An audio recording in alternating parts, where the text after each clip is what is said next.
Okay, let's do this. As a former friend of mine once said, we've got a long way to go and not a lot of time to get there. I'm sure I'm paraphrasing, and I'm sure he got it from somewhere else. So, a lot to go over, not a lot of time to get there. Okay, hi, I'm Katha Rose. I am the creator of LAMBLYOPTIC, and there's some really great screenings that have happened recently in the Triangle, and there's some really good stuff coming up soon. So the chill of winter is upon us, and I believe that we can find some warmth in Triangle cinema, mostly because this is 2019 and there's central air and heating in most of the places that I go.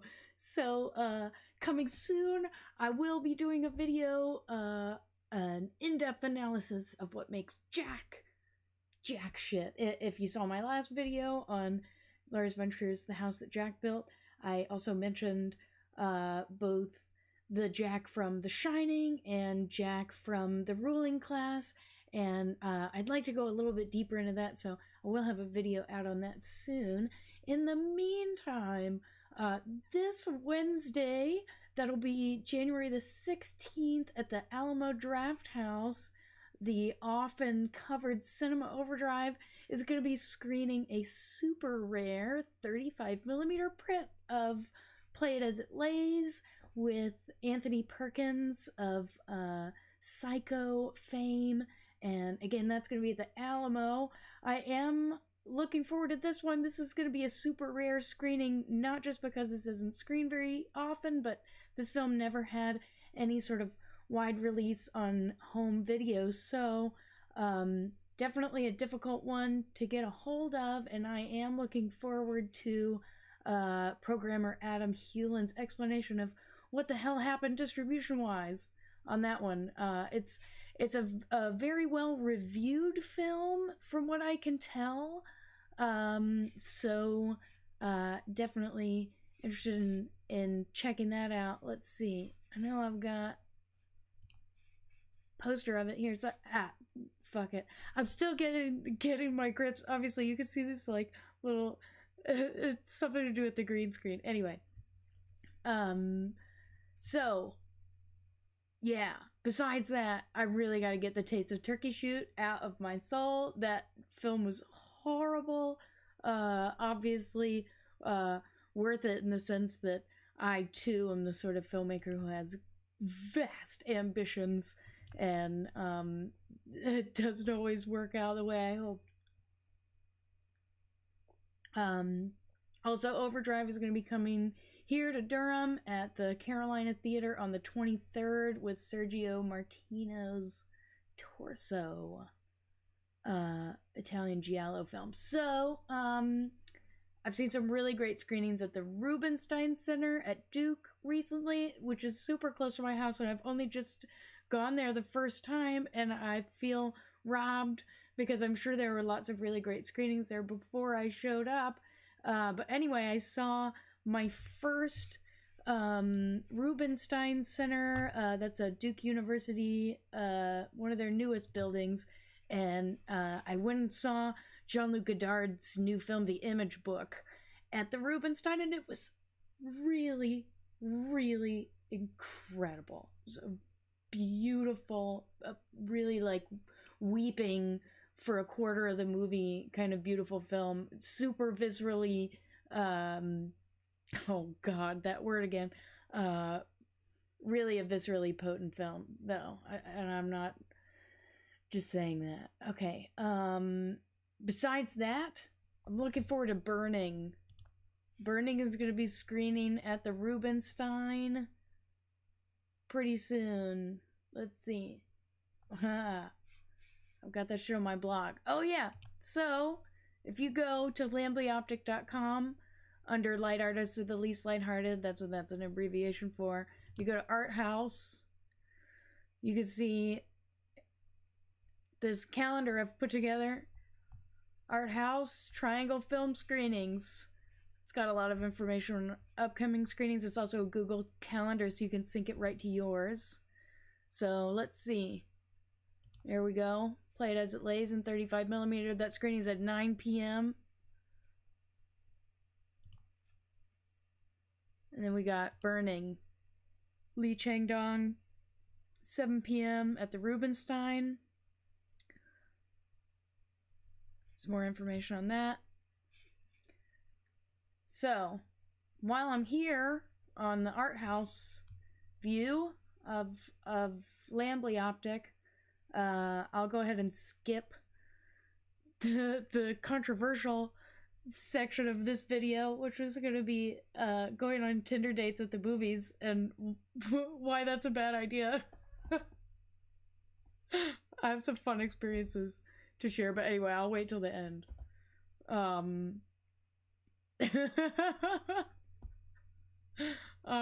So yeah, Alamo's had some great screenings lately.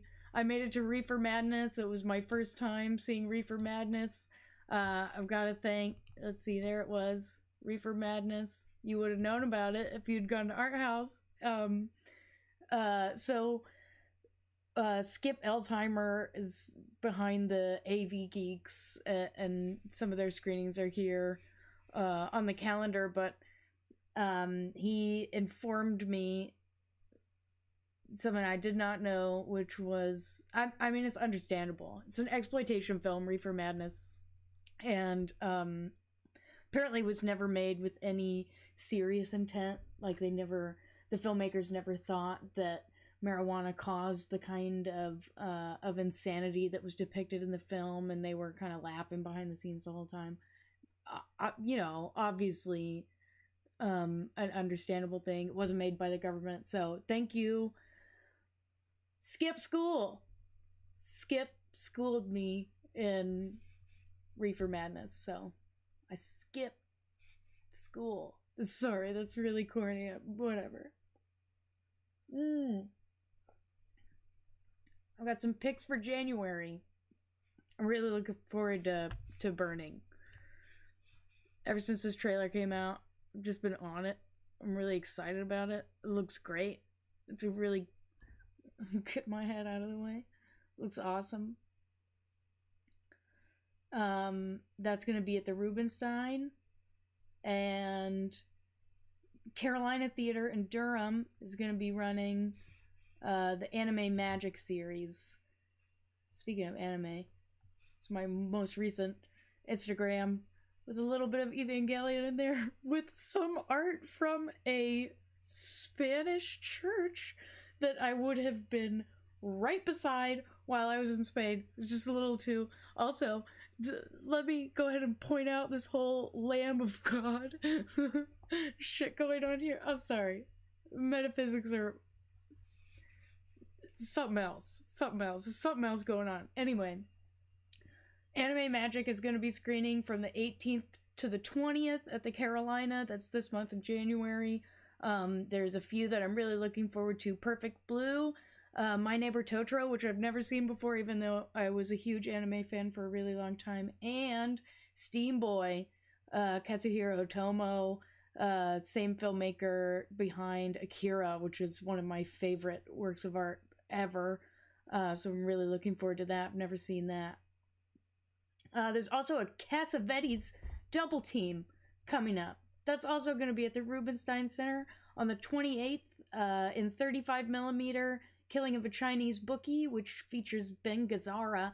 Ben, of course, we saw earlier this year in Saint Jack. Oh, it's another Jack. So we saw Ben Gazzara in Saint Jack with Cinema Overdrive earlier this year. I think that was this year. And also, when I was listening to this podcast recently, I was reminded that Ben Gazzara is also in Lars von Trier's Dogville, much later Ben Gazzara. But anyway, let's see. The other Cassavetes, Mikey and Nikki on the 31st, and that's going to be a new 4K restoration. So get to go into some Cassavetes. Honestly, the only experience I have with him is Rosemary's Baby. So I'm really looking forward to that. Actually, there are a few 35mm screenings coming up this month. That's January here in the Triangle in 35 millimeter, we've got on the 16th, Cinema Overdrive at the Alamo with Play It As It Lays. On the 24th, Terrence Malick's Tree of Life is going to be screening at the Rubenstein in 35 millimeter. On the 28th, Cassavetes' Killing of a Chinese Bookie is going to be in 35 millimeters. So those are some film screenings here in the Triangle. Super exciting. Okay, so promised you a little bit of, oh my goodness.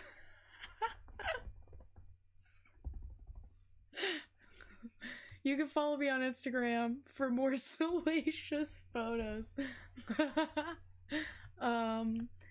Let's see. Art House Triangle is part of my website. So here at LAMBLYOPTIC, my whole goal is to look into the art of light in whatever capacity that I can, which is limited and kind of amateurish, as you could tell from this very sophisticated green screen happening. But in any case, I really am invested in the nature of light and what it means for art and that relationship between those two things. But I forget why I was coming here. It had something to do with private parts. I was thinking about raffling out the password maybe later. It's not time yet. Oh, but you know, another really cool thing happened for me. So I've been trying to get out and see more movies lately, mostly because I'm trying to quit smoking. Also because it's just good to go out and see movies. But I try to use either filmmaking or enjoying films as a way of rewarding myself for not smoking. I haven't totally quit yet. I'm still smoking rolling tobacco, but I think it still counts. Anyway, I joined the Alamo Drafthouse Raleigh Film Club and immediately got a message about a super secret screening. So I responded and I ended up at this screening, and who is at the theater but Tim Leek, CEO of Alamo Drafthouse. How cool is that? He screens this film, a Polish film, that I don't know if I can even talk about it still. I don't know what the rules are. I wasn't supposed to talk about it at all. Oh, that sounds familiar. But Tim Leek was there, and we chatted a little bit about this film that I had seen years ago called Ida by the same director. Oh, should look it up. I got to see this movie early, and the CEO of the Drafthouse was there. It was cool. It's cool to go out and have these kinds of experiences.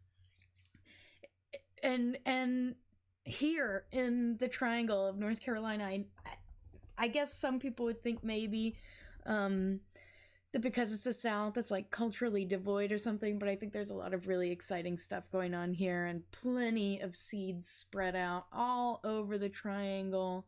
A lot of Johnny Appleseeds out there. So, careful, ladies. Be careful.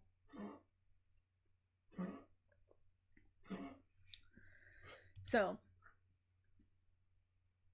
Leonard Shlain in his book Art and Physics pointed out that really the only two-dimensional things that we ever experience in life are reflections and shadows. Everything else has some kind of three-dimensional component, and I think that's important. And not in a fully articulable way, or at least not in a way that has been articulated. So, I guess, essentially, that's all I have for you. Oh, except that, I went on a couple of really embarrassing Tinder dates. Not embarrassing, but I went and saw The Favorite at the Carolina, and if you're on a date with someone and they've told you that they love movies, don't talk during the fucking movie. Second time, went and saw Holmes and Watson, which has a really, I think still has a really bad rating on Rotten Tomatoes. It was at maybe 18%, but I decided to go, and I loved it. I thought it was amazing. I thought it was a perfect morality tale, and I was so into the cast, and there's a really Amazing. Amazing. What do you call that? Not a breadcrumb. Fuck it. It's like a rabbit out of a hat. I don't fucking remember. But an Easter egg. There's an Easter egg throwback to Zoolander, which I thought was really cute. Also, I really love just everything about those guys.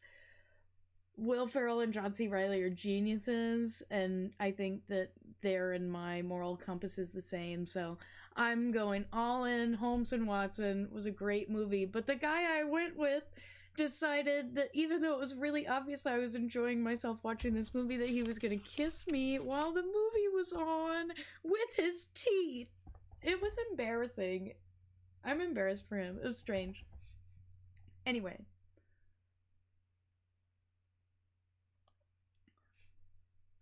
All in all, I recommend AV Geeks because you're in skip school, looking forward to some Cinema Overdrive coming up. Yeah, I just can't emphasize enough how much I love-hate Cinema Overdrive. Sometimes it's just like Turkey Shoot. Oh my.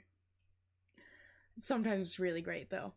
I really enjoyed The Mercenary this year, and St. Jack was really good, so I guess it's all for now. That's my update for Triangle Cinema. Do see the Image Book if you can. It's really good. It's really good. Breathless is the only Godard I've seen besides that. I hate to admit how little experience I have with something sometimes, but the Image Book is absolutely worth a watch. Please see it if you can, in whatever way. If you have any interest in cinema whatsoever, if you're a maker, if you just love the art, it's very much about the artist and the work of art and the relationship and the way, well, whatever. I'm not going to explain this movie to you right now. Maybe I'll get into it later. But I want to spend a little more time thinking about it, so I'm not just blah. Anyway, that's enough blah for now. I hope you've enjoyed this. If you have, please subscribe, follow me on Instagram, or just keep an eye on the blog, which I've been updating fairly regularly. That's LAMBLYOPTIC.com/blog, light artists are the least lighthearted.